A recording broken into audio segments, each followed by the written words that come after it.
Cesar starts this hour in Chicago. Hi, Cesar. How are you? I'm doing great. You know Thank what? you. I'm That's excited to be Cesar. here. Is it Cesar or Cesar? Caesar? It is Cesar. Like Julius Caesar. Got it. Okay. I did not mess it up. Good. How can I help?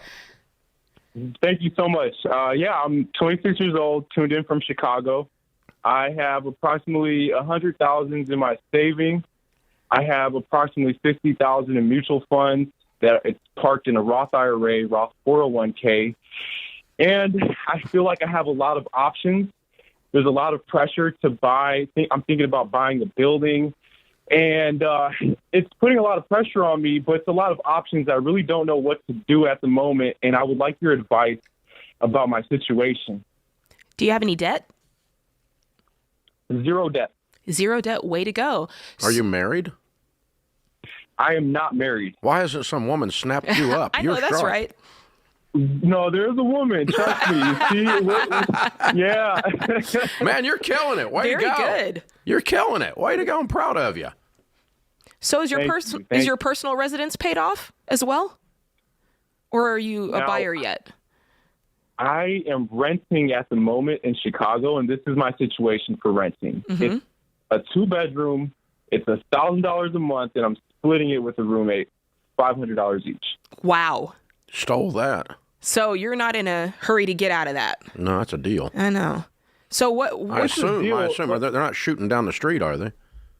No, they're not actually. They're not shooting down the street. All right. So what Yeah, I exactly wouldn't is do your that. question? Like, what are you hoping to get from this call?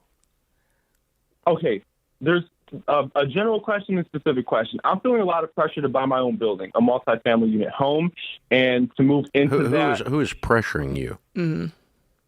You know, that's a great question. It is. In Chicago, it's like the thing to do, you know? Like, Well, among 27-year-olds, me are it's the doing thing it. to do, but that doesn't mean that's smart. mm, You know, so I mean, dude, you have really good instincts. You have really good skills. You are so far ahead of normal. Normal sucks, is broke, has no money. I mean, you got some money piled up. You've done a great job. Way to go. If you want to buy a condo to live in, that's fine. But don't buy it because the society that's stupid thinks you should. Right. okay. You buy it because you looked at it and you said, I like these numbers. I mean, you're the guy living in a $500 rental situation in Chicago. You're that guy. Right. Score. You're the smart I guy. know, right? You're the smart guy. Be listening to him. He's got more going on. So if you want to go buy you a condo, that's great. You got $100,000 to put down, or you need to set back an emergency fund of 3 to 6 months of expenses. And set back anything else you need to purchase if you're thinking about buying a car, you're thinking about buying whatever, so that you don't go into debt for the future items. But after that, the rest of that money is your down payment on a condo or whatever if you want to buy something. But when you say buy a building, you know what I'm hearing? You've been reading real estate investment crap on TikTok. That's what it sounds like. No, it's that my grandfather owns a multifamily unit home. A lot of people in my circle, you know, a lot of them, the older generation owns a multifamily unit home. So I was thinking, why don't I house hack, get a renter on the top floor, live on the first floor, and rent out the basement? That's not a bad idea, but you should do it because as you looked at it, you thought, A, that's how I want to live. Because the great news is your tenants are attached to you. The bad news is your tenants are attached to you. Exactly. They're going to be knocking on the door at 2 a.m. if they don't like something, unless you really set some real clear boundaries. It's very difficult to manage a multifamily that you live in from a boundaries perspective. So if you want to do that, that's fine. There's nothing wrong with that. But there's nothing that says if you don't do that, that you're stupid. Because you ain't stupid, dude. I know that's right. People need to be listening to you instead of you listening to what they're saying. Yeah. So if you want to take, That's what I've been telling them. you want to take $75,000. What do you make? So I make approximately $75,000 a year through my full-time job, and I also own a business. And what does it make? I'm combining the income from both. Oh, so you make 75, including owning a business, not also. Including okay, gotcha. Yeah. So if you want to take 75,000 of the 100, leave 25 for an emergency fund, and you continue out of your monthly budget doing investing into your retirement plan at your workplace. then and you want to go buy you a multifamily and live on the main floor, there's nothing wrong with that. It's not a bad plan at all. But this idea that somehow, here's a good rule of thumb, okay? Whatever everyone else in America is doing, do the opposite, and you'll probably have some money. True that. Now, can I play devil's advocate here? Why? Because I'm sitting here thinking, well, here's my thought. I'm like, okay, if he was buying a personal residence and he knows that he can afford it without any rentals, just on his own, great. But if he's buying this building that's more expensive and he's depending on the rent coming in, should he not pay cash for this property? No.